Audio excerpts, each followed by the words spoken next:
wako nilimtaja Mheshimiwa Patal Shida Patal, ajiandae Mheshimiwa Yohana Steven Msita. Mheshimiwa Mwenyekiti, nami nishukuru kwa kupata fursa hii ya kuchangia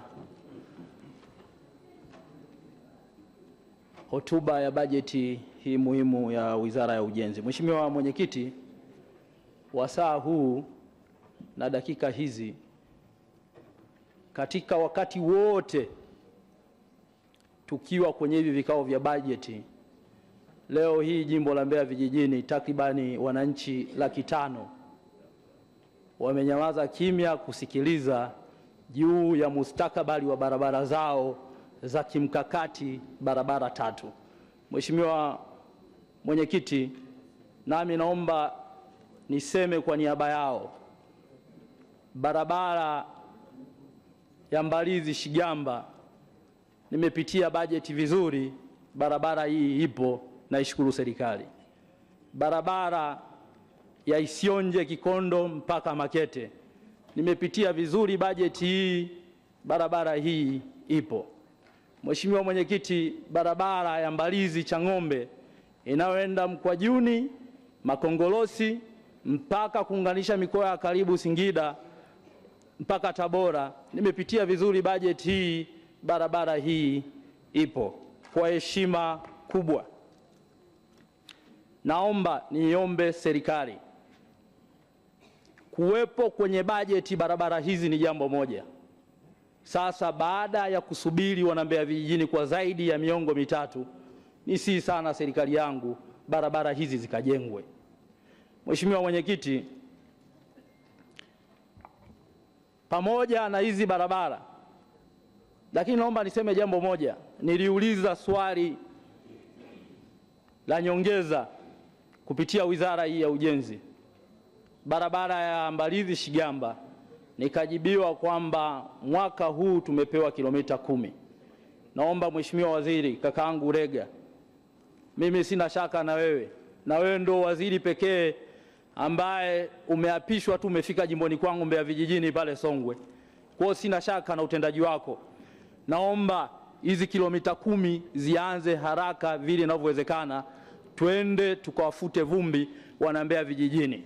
Mheshimiwa Mwenyekiti, pamoja na barabara hii, mkoa wa Mbeya, mkoa ambao ni mkoa wa 3 kwa kuchangia pato la taifa nyuma ya mkoa wa Dar es Salaam na Mwanza, Mheshimiwa Mwenyekiti, barabara zake zimekuwa katika hali mbaya sana. Naomba nichukue fursa hii kwa moyo wa unyenyekevu mkubwa kumshukuru sana Mheshimiwa Rais Daktari Samia Suluhu Hassan. Baada ya kelele nyingi za wana Mbeya vijijini, ametufuta mavumbi, ametupatia fedha zaidi ya bilioni 4 ambazo zimemrudisha mkandarasi site. Ombi langu la msingi kwenye jambo hili, naomba Mheshimiwa Waziri, mkandarasi huyu asimamiwe, asiondoke site tena, ikiwa ni pamoja na kumaliza certificate zake anazodai zaidi ya bilioni 4 zingine, ili aongeze kasi ya kutengeneza barabara hii, wana Mbeya waondokane na hili vumbi, vumbi ambalo wamelipata kwa zaidi ya miezi 4 sasa. Lakini Mheshimiwa Mwenyekiti, jambo lingine ambalo ni shauri hapa, jiji la Mbeya lina barabara moja tu, ile highway ambao ni Tanzam. Mheshimiwa Waziri, kwa kuwa mmekuja kupitia TANROADS na mpango wa kutengeneza barabara ya mchepuo, na hapa nimpongeze sana Engineer Bishanga, meneja wa TANROADS mkoa wa Mbeya, kwa usimamizi wake makini sana. Mheshimiwa Waziri, tunakuomba ile barabara mchepuo kutoka Uyole kupitia kata ya Swaya inaenda kutokea Songwe ianze sasa. Moja, ile barabara ikianza itapunguza msongamano katikati ya jiji la Mbeya. Jambo la pili, itaharakisha matengenezo ya barabara sababu magari pale katikati yatakuwa machache. Lakini jambo la tatu na la muhimu, itafanya hizi barabara zidumu kwa sababu yale malori makubwa yatapita kwenye hii njia ya mchepuko. Baada ya kusema hayo, Mheshimiwa Mwenyekiti, naomba nishauri jambo lingine la msingi. Mheshimiwa Mwenyekiti, serikali hii tunatambua jitihada kubwa inazofanya kuwaletea maendeleo wa Tanzania, hususani hapa kwenye uwekezaji wa miundombinu kwenye nchi yetu, hasa barabara. Zaidi ya trilioni 40 sasa zimewekezwa.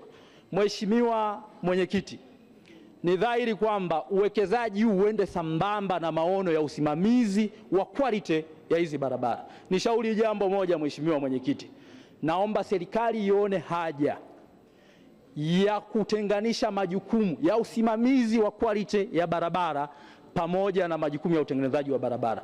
Nishauri serikali kuona haja ya kuunda chombo mahususi kinachojitegemea cha usimamizi wa quality za hizi barabara zinazojengwa.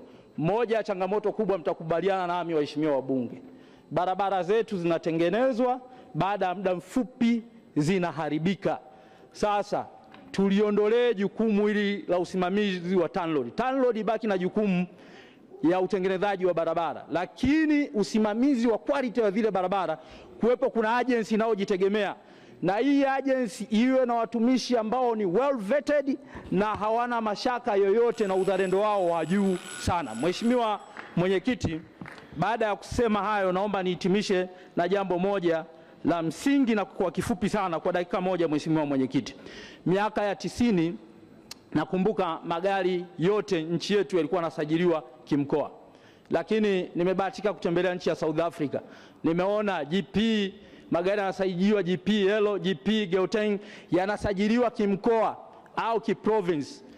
Kuna jambo nalolitazama, Mheshimiwa Mwenyekiti. Asante Mheshimiwa kwa mchango wako, muda wako umeisha. Mheshimiwa Mwenyekiti, asante sana, naomba niunge mkono hoja.